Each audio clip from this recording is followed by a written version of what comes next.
Now let's look at some practice problems. Firstly, you look great dash out at the fitness center recently. So the options are, have you been working out at the fitness center recently? Had you been working out at the fitness center recently? Will you be working out at the fitness center recently? Now you may be thinking all of them fit, but you need to read the full entire sentence. They say you look really great. That means the action has already taken place, so but it is still in continuous motion. So have you been working out at the fitness center recently makes the most sense. Next, what dash when the accident occurred? I dashed to change a light bulb that had burnt out. So what were you doing when the accident occurred? What will you be doing when the accident occurred? What are you doing when the accident occurred? So the accident has already occurred, so it has to be in the past tense. So we will say, what were you doing when the accident occurred? Next, I will be trying to change a light bulb that had burnt out. I was trying to change the light bulb that had burnt out. I am trying to change the light bulb that had burnt out.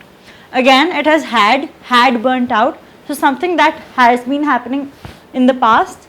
So you will say, I was trying to change a light bulb that had been burnt out. Next, I dashed the same car for more than 10 years.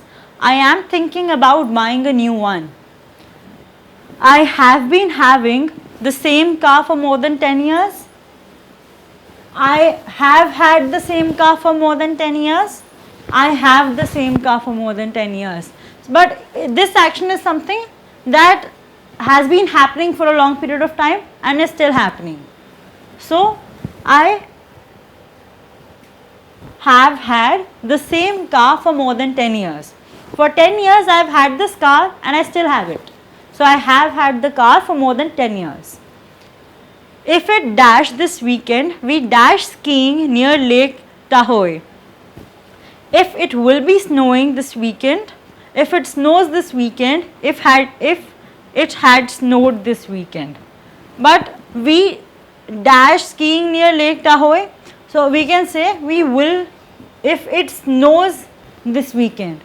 Something that might happen, might not happen. So we cannot say will it if it will be snowing. So we just say snows, if it snows this weekend. We dash skiing near Lake Tahoe. We are going to go skiing near Lake Tahoe. We will go skiing near Lake Tahoe. We are going skiing near Lake Tahoe. So the best option here, in some cases you will find that more than one thing will fit. So you have to find the best option according to what previously you have put. Here previously we have put snows and what the sentence as a whole would say. So if it snows this weekend, we are going to go skiing near Lake Tahoe. That makes the most sense in the sentence, right? Next, what do you call people who work in libraries? This was what A says. B, they dash librarians. They are called librarians. They will be called librarians. They will be calling librarians. So it's a general fact, right? Will be calling is not possible because they are already called. So they are called librarians.